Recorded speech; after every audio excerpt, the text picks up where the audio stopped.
What's up, y'all? Today's video is focused on the 2021 Blue Jays and the 2015 Toronto Blue Jays. I, myself, am a Blue Jays fan, and those 2 years were the most exciting years for me watching baseball. 2016 year was also great, but this year just feels amazing because we hadn't been good since that 2016 year. So, technically, we did make the playoffs last year, but it was a bit of a different year. No fans, Buffalo, all that. So this year, they come back to Toronto. They sat 4th place in the AL East. They technically still sit 4th place in the AL East, but this team feels completely different since they've came home. They've played 11 games at home. They've won 9 out of them. They swept Kansas. They won 3 out of 4 against Cleveland.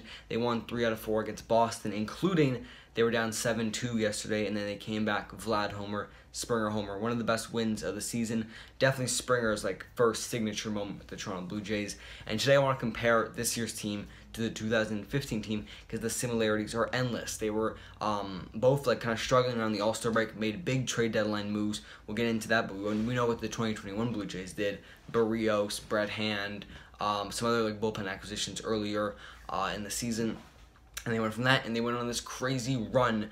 And the games were just electric, so much fun. The team is built very much the same, where it's a great offense, lots of home run hitters, pretty cool starting pitcher. There's a couple of guys in there, and then all right bullpen that needed some revamping. So today we're gonna go and we're gonna do a player comparison to a lot of the guys that were the mainstays of that team. So we'll start off here with Vladimir Guerrero Jr. and Josh Donaldson. Now they both don't play third base anymore, but Vlad is a first baseman. But they're just the comparison is they're both MVP candidates this year. I mean, Donaldson won it in 2015. Vlad might not win it this year just because Ohtani's a beast, but Vlad's having a better offensive season than Donaldson did, and he might not win the MVP, which is kind of crazy. But we'll move on.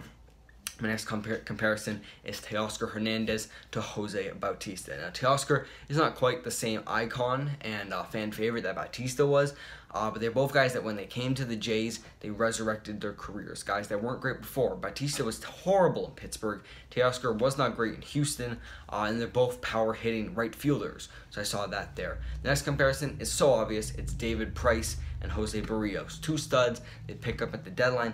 Price at that time was probably better than what Barrios is now, but it was just massive what they had to get to give Barrios, to give up Austin Martin, Simeon Woods-Richardson. Before the Jays gave Daniel Norris, who was a top prospect at the time, didn't really pan out, although he still is in the major leagues, so that's pretty good. But yeah, I just kind of saw that comparison right there. Next comparison is Aaron Sanchez to Alek Manoah. This is when Aaron Sanchez was a really good pitcher, and he came up. He started a lot of games. He moved to the bullpen towards the end of the year.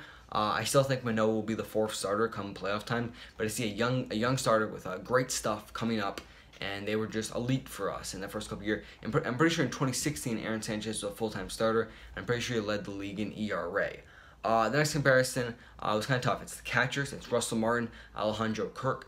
Now Russell Martin was definitely a bit more of a veteran at the time, and Kirk's a rookie. Maybe you compare Kirk to Dioner Navarro, as in that fan favorite catcher guy. They're both Martin and Kirk and Navarro were all fan favorites. I saw the similar offensive stats. So Russell Martin he had a 787 OPS. Kirk has a 791 this year. Martin batted 240, Kirk bats 254, kind of similar power numbers. So that's kind of where I saw the comparison. Not a great one. Next one is Mark Burley and Hyunjin Ryu, 2 veteran kind of soft throwing lefties who were great for the Blue Jays, but probably had their better years on other teams, but still came here and they were the veteran leaders of the rotation. I mean, Burley was great for the White Sox, Ryu was great for the Dodgers. They came here and they were still great, and I mean, Ryu probably is having some pretty good years in Toronto here. But yeah, so we'll move on to the George Springer, Troy Tulowitzki comparison. They're not the same position, but I just kind of saw it. They were both huge additions to the team that brought a veteran leadership, brought a veteran presence, brought an all-star presence, and guys that really helped this team reach a new level. When Troy Tulowitzki got here at the deadline, it was him and David Price, and that's what really pushed them to move forward in that year and go on that great run. George Springer, since he's came back from the injury there, the team has looked significantly better, and like I said, he just had that great moment the other day. The next one is Marcus Semien, Edwin Encarnacion, also not the same position, but these guys both padded the stats. Semien's having an unreal year. Edwin is one of the greatest home run hitters of all time. He's 53rd in home runs all time, which is kind of crazy when you think about it. He's a couple away from the 500 home run club. Well, not a couple. I think he has 420 home runs.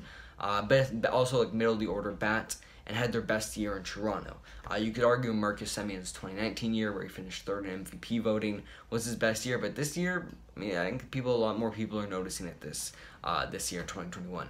Next one I see is Ben Revere, Santiago Espinal, just kind of defense speed guys with like lots of energy that comes to the team, and they're helpful. You need those guys. Another one kind of like that people are saying is Ezekiel Carrera, Breivik Valera. I might have to see a little bit more from Valera, but so far he's been good since they called him up during the homestand. If Nate Pearson gets called up in September, I could see him being the Osuna. That would be amazing if Nate Pearson, because he was a guy coming into this year I kind of saw as an X factor for the Blue Jays.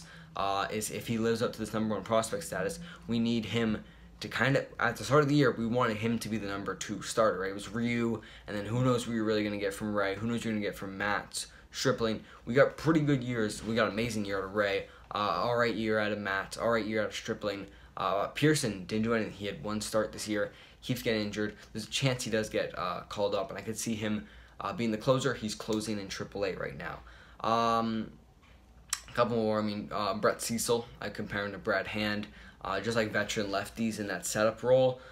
Cecil was never like a 2-time All-Star, but Hand has not had a great 2021, so I think I would compare him to Cecil. I couldn't really find a Marcus Stroman comparison. I couldn't find like a Devin Travis comparison. That's not Espinal. Maybe I compare Stroman to Manoah, and I would compare like Adam Simber to Jason Grilli. I think would be kind of good pieces. So that's the video. Hopefully the Jays keep going on this run. It's been so exciting. Right now they sit 3 games out of the second wild card. It would be greedy to ask for them to go on this great run and get the first wild card. I would just love to see that one wild card game be in Toronto. I'm not gonna get that greedy. I'll settle for this rush to make the playoffs. And even if we don't, I'm so glad they came back to Toronto, because it's been a lot more exciting to watch Jays games. Hope you guys enjoyed the video. I'm out. Peace.